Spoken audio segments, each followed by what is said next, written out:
उत्तर प्रदेश के मुजफ्फरनगर में ट्रेन हादसा, खतौली के पास तो हादसा, 26 लोगों की मौत की खबर।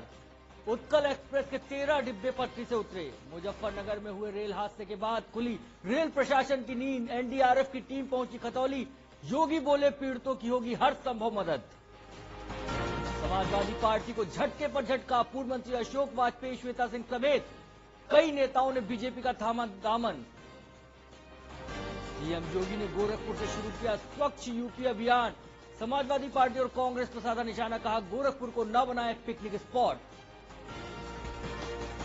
और उत्तर प्रदेश और बिहार में बाढ़ का कहर जारी, मरने वालों की संख्या 170 पहुंची। सीएम योगी बाढ़ प्रभावित कुशीनगर और महाराजगंज का करेंगे दौरा। कांग्रेस के उपाध्यक्ष Rahul Gandhi BRD medical college में मौत के शिकार हुए बच्चों के परिजनों से मुलाकात करने के लिए गोरखपुर पहुंचे। राहुल गांधी के इस दौरे में गुलाम नबी आजाद और प्रदेश अध्यक्ष राज बब्बर भी मौजूद हैं। ये कहना कि यहाँ पर वो क्यों आए हैं, ये शायद ये मुख्यमंत्री महोदय का अपना छोटापन और कहीं ना कहीं उनको घबराहट हो रही है कि राहुल गांधी के आने से न्याय। तो कुछ इस तरह से गोरखपुर की घटना को लेकर सियासत चल रही है। वहीं मुख्यमंत्री योगी आदित्यनाथ ने गोरखपुर से स्वच्छ यूपी, स्वस्थ यूपी अभियान की शुरुआत की। ब्रेक के बाद आपका स्वागत है। समाजवादी पार्टी को एक के बाद एक झटके लग रहे हैं। कई नेता अब समाजवादी पार्टी छोड़कर बीजेपी में शामिल हो रहे हैं। इसी क्रम में आगे बढ़ते हुए समाजवादी पार्टी के नेता अशोक वाजपेयी और श्वेता सिंह समेत कई नेता बीजेपी में शामिल हो गए। डिप्टी सीएम केशव प्रसाद मौर्य और गृह मंत्री राजनाथ सिंह की मौजूदगी में सभी नेताओं को बीजेपी में शामिल कराया गया। इसके साथ इस बुलेटिन में फिलहाल इतना ही। देश दुनिया की तमाम खबरों के लिए आप देखते रहिए लाइव टुडे। मुजफ्फरनगर हादसे में रेलवे के 7 कर्मचारियों पर गाज। डीआरएम दिल्ली और जीएम नॉर्दर्न छुट्टी पर भेजे गए 3 कर्मचारी सस्पेंड।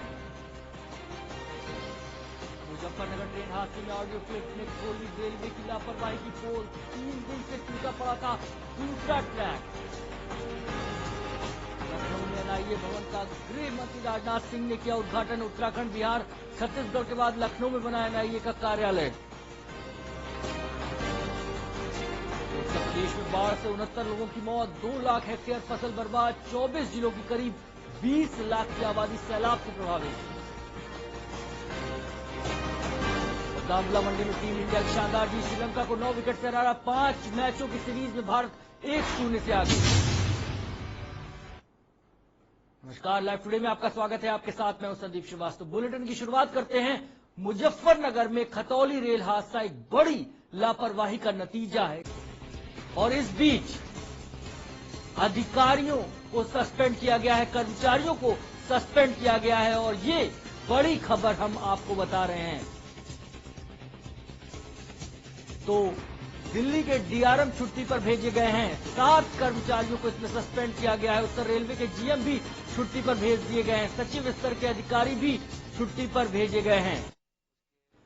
तो मुजफ्फरनगर में हुए रेल हादसे के बाद एक सवाल सभी के मन में है कि आखिर इस हादसे का जिम्मेदार कौन है। आइए हम आपको सुनाते हैं एक ऑडियो क्लिप जो हादसे का काफी हद तक खुलासा करती है। इस ऑडियो क्लिप में एक गैंगमैन और एक रेलवे कर्मचारी की आपस में बातचीत है। करना नहीं चाह रहा। कश्मीर में आतंकियों की बढ़ती हिमाकत को कमजोर करने के लिए राष्ट्रीय जांच एजेंसी यानी एनआईए एक बड़ी योजना पर काम कर रही है। एनआईए ये पता लगाने की कोशिश कर रही है कि आखिर देश के अंदर नकली नोट कहां से आता है। इस मिशन के बाद एनआईए आतंकवाद की कमर तोड़ देगी। ये बात गृह मंत्री राजनाथ सिंह ने लखनऊ में ऑफिस रेजिडेंशियल कॉम्प्लेक्स के उद्घाटन के मौके पर कही है। इस दौरान सीएम योगी आदित्यनाथ भी कार्यक्रम में मौजूद रहे।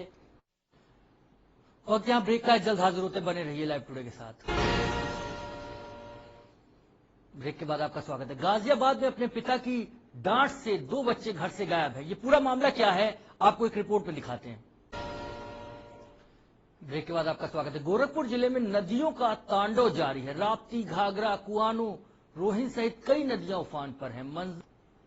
तो पूरे उत्तर भारत में इन दिनों नदियां उफान पर हैं और बाढ़ के कारण कई जिलों में हालात बेकाबू हो गए हैं। घाघरा नदी में बाढ़ से अंबेडकर नगर जिले की 2 तहसीलों आलापुर और टांडा के कई गांव चपेट में। बस्ती जिले में घाघरा नदी खतरे के निशान से 90 सेंटीमीटर ऊपर बह रही है। घाघरा नदी के लगातार बढ़ रहे जल स्तर ने विक्रमजोत, दुबलिया और पिपराती क्षेत्र के दर्जनों गांव में तबाही मचाना शुरू कर दिया है। तो इसी के साथ इस बुलेटिन में फिलहाल इतना ही। देश दुनिया की तमाम खबरों के लिए आप देखते रहिए लाइव टुडे।